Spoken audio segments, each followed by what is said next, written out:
sang kamaungan niya Diyos siya may lalang ng langit at lupa.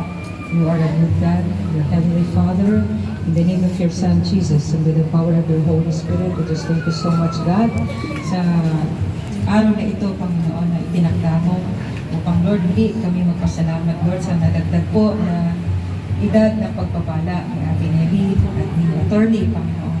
Maraming salamat sapagkat naniniwala po kami, O Diyos, na ang taong ito ay pinagpala para sa kanila. Ibigay mo ang pabor sa kanila, yung desires ng kanilang mga puso, yung mga prayer request nila. Panginoon, ibigay mo po ito sa pangalan ni Jesus. At kami rin po ay nananalangin para sa kanila na patuloy mo silang ingatan, patnubayan, iligtas sila sa anumang kasakitan, sa anumang karamdaman, sa anumang sakuna o disgrasya. In the name of Jesus, we speak healing, Panginoon, sa anuman na karamdaman sa kanila, anumang parte ng katawan. In the name of Jesus, sinasalita na ng Panginoon ang good health para sa kanila, Panginoon.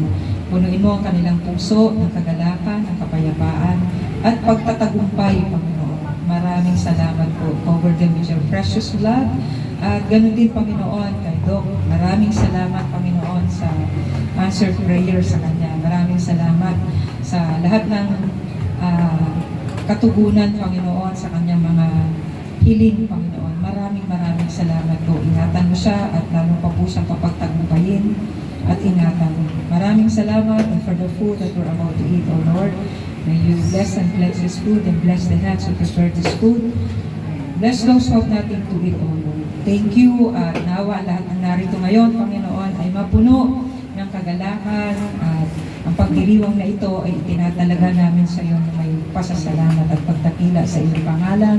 Sa pangalan ni Jesus at ang lahat ay magsabi na Amen.